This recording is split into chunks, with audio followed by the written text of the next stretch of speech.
نحمدہ و نصلی علی رسول الکریم اللہم صلی علی سیدنا و مولانا محمد وعلی آلہ و اصحابہ اجمعین۔ جمیع علماء کرام، اما سبنی آپ سب سے ملاقات کر کے آپ سب کے ساتھ بیٹھ کر بہت خوشی اور مسرت محسوس ہو رہی ہے۔ الحمدللہ آپ کی وابستگی اور تعلق درگاہ اللہ شریف اور جو مراکز ہیں ہمارے مرشد کامل کے اور مدارس ہیں ان سے رہا ہے، وہیں سے اپنی تربیت اور تعلیم حاصل کی، پھر اپنی زندگی کے سفر کو آگے جاری رکھا، مختلف مقامات اور مختلف جگہوں پر مختلف حیثیتوں میں کام کرتے رہے، اور جمعیت علماء کا بھی بنیاد ڈالا گیا اسی دوران، اور پھر اس کے وقتاً فوقتاً مختلف نوعیت کے اجلاس ہوتے رہے، اور یہ سفر چلتے چلتے یہاں تک پہنچا کہ بہتر اور منظم انداز میں اب آپ کسی ایک دن جمع ہوتے ہیں، ان سے گفتگو کرنے کا موقع ملتا ہے، ان کو دیکھنے کا موقع ملتا ہے، ایسے چہرے کے جن کو شاید پورا سال جن کو دیکھنے کا موقع نہ ملتا ہو علماء کرام میں سے، تو ایسے محفلوں میں اور ایسے اجلاس میں ان کو دیکھ لیتے ہیں، جو بہت اچھا لگتا ہے۔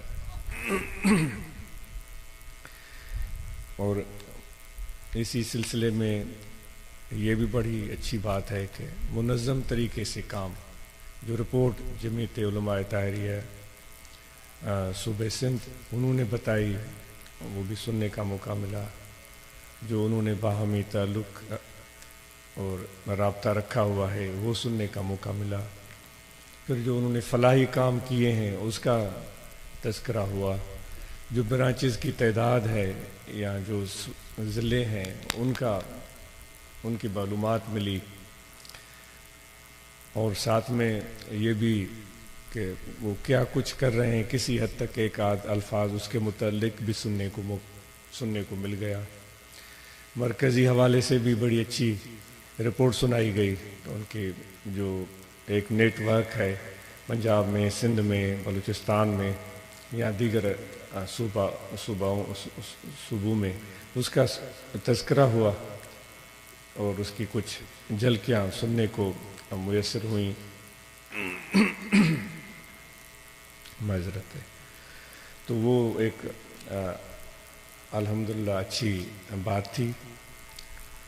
تو اس حوالے سے آج چونکہ نوٹ نہیں لے سکا کہ کیا کچھ آپ کی مصروفیات ہیں، آپ بہتر سمجھ سکتے ہیں، سمجھدار ہیں، اور یہ اجتماعی ایک سوچ بھی ہوتی ہے، انفرادی سوچ بھی ہوتی ہے، پھر یہ آپ کو پلیٹ فارم بھی میسر ہے، اپنے خیالات کو اپنے دوستوں کے سامنے پیش کریں، اس پر گفتگو ہو، تبادلہ خیال ہو، جو بہتر کام ہو، بہتر شکل ہو، بہتر صورت ہو، اس کو اختیار کیا جائے۔ تو آپ ماشاءاللہ سمجھدار ہیں اور ان چیزوں کو بہت اچھا سمجھ سکتے ہیں۔ دوستو، یہ تو ہمارے اس تنظیم کا ایک سفر تھا۔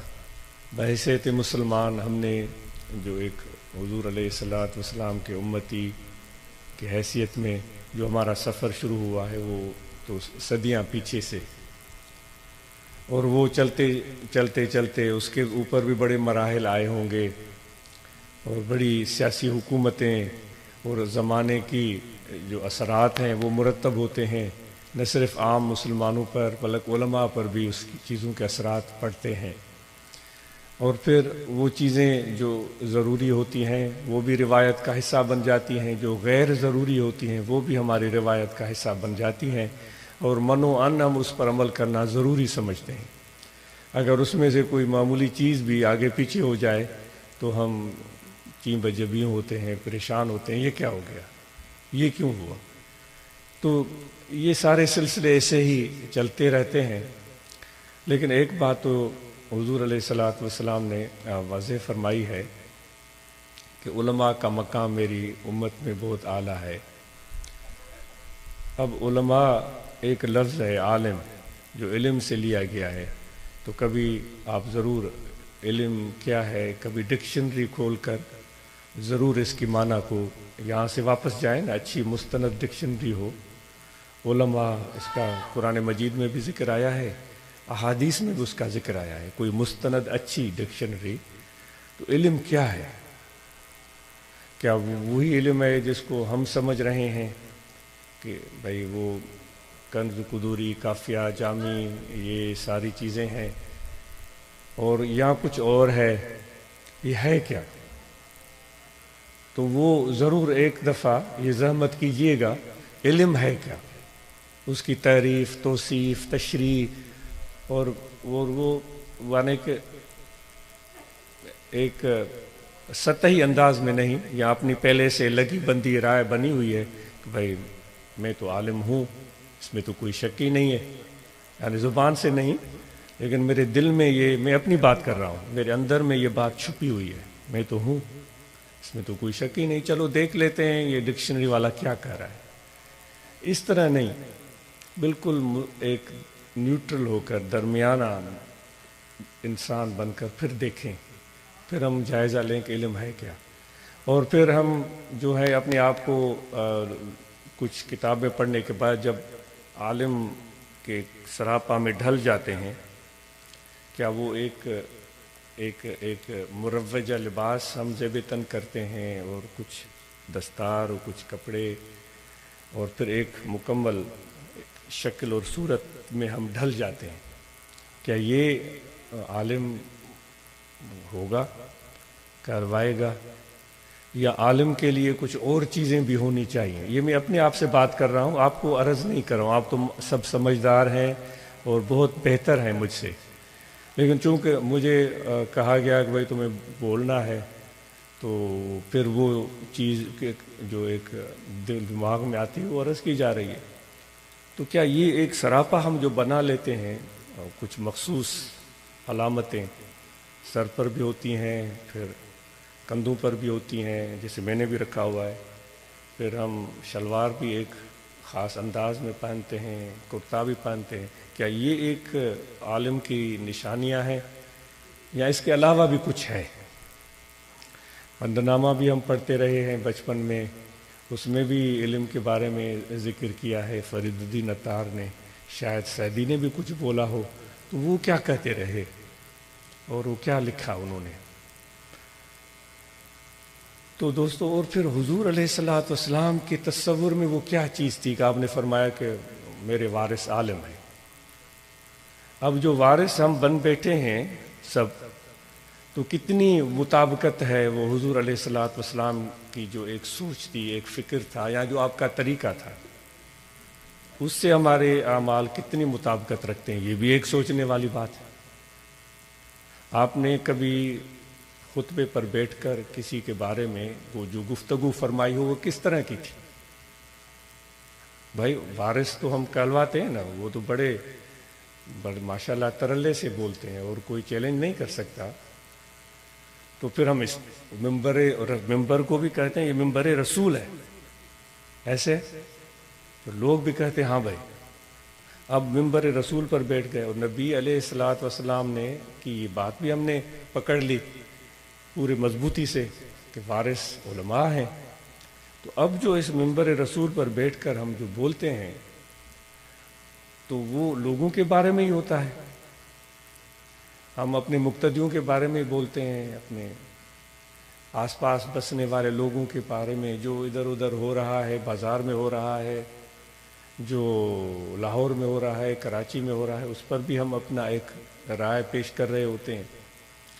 کوئی انفرادی شخص بھی ہو سکتا ہے، تو اس کو بھی ہم اپنے ذہن میں رکھ کر نام کبھی لیں گے کبھی نہیں لیں گے، لیکن اس پر ہم وہ کہتے ہیں جس کے ہاتھ میں ہتھوڑا ہو، جس کے ہاتھ میں ہتھوڑا ہو تو پھر اس کو ہر جگہ کیل ہی نظر آتا ہے. ہتھوڑے اور کیل کی دوستی آپ کو معلوم ہے؟ ہتھوڑے اور کیل کی دوستی کیا ہوتی ہے؟ کیا ہوتی ہے؟ ہتھوڑے اور کیل کی دوستی کس قسم کی ہوتی ہے؟ میں اس لیے توقف کر رہا ہوں کہ آپ خود سوچیں کیا کس قسم کا ان کا ایک رشتہ داری کس قسم کی ہوتی ہے؟ ہتھوڑے اور